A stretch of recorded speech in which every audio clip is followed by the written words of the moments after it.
पटना में महामहिम राज्यपाल महोदय जी का समाज की ओर से अभिनंदन और स्वागत समारोह रखा गया था।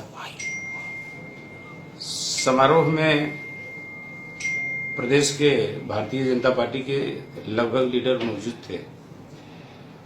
उसमें मैंने स्पष्ट शब्दों में कहा है कि शंकर भगवान जाति के बिंद थे और इसके पुष्टि के लिए मैंने स्पष्ट शब्दों में बता दिया कि शिव पुराण भाग 2 अध्याय 36 पारा 4 में लिखा हुआ है कि शंकर जी जात के बिंद थे। इतना ही नहीं, प्राचीन भारत का इतिहास जिसको एंशिएंट हिस्ट्री कहते हैं, उसके लेखक हैं विद्याधर महाजन। पारा 4 में लिखा हुआ है कि शंकर जी जात के बिंद थे।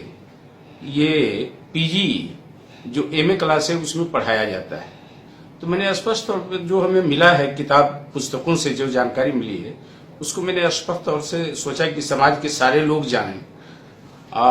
कुछ लोगों ने कमेंट किया तो मैंने स्पष्ट शब्दों में कहा कि जब कृष्ण भगवान ग्वाला हो सकते हैं, भगवान राम जात के क्षत्रिय हो सकते हैं, तो शंकर भगवान बिंद क्यों नहीं हो सकते।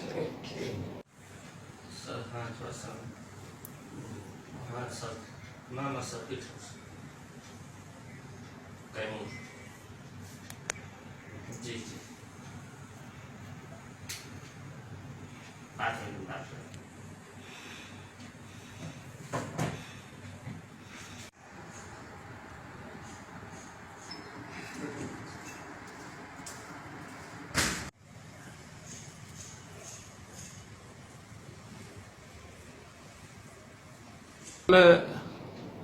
पटना में महामहिम राज्यपाल महोदय जी का समाज की ओर से अभिनंदन और स्वागत समारोह रखा गया था।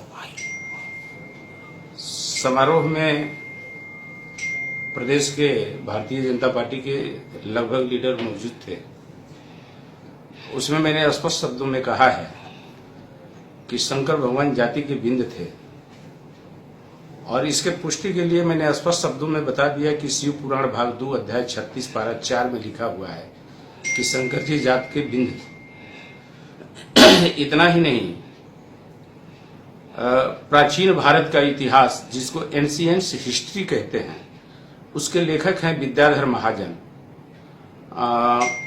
पारा 4 में लिखा हुआ है कि शंकर जी जात के बिंद थे। ये पीजी जो एमए क्लास है उसमें पढ़ाया जाता है। तो मैंने स्पष्ट तौर पर जो हमें मिला है किताब पुस्तकों से जो जानकारी मिली है उसको मैंने स्पष्ट तौर से सोचा कि समाज के सारे लोग जानें। कुछ लोगों ने कमेंट किया तो मैंने स्पष्ट शब्दों में कहा कि जब कृष्ण भगवान ग्वाला हो सकते हैं, भगवान राम जात के क्षत्रिय हो सकते हैं, तो शंकर भगवान बिंद क्यों नहीं हो सकते।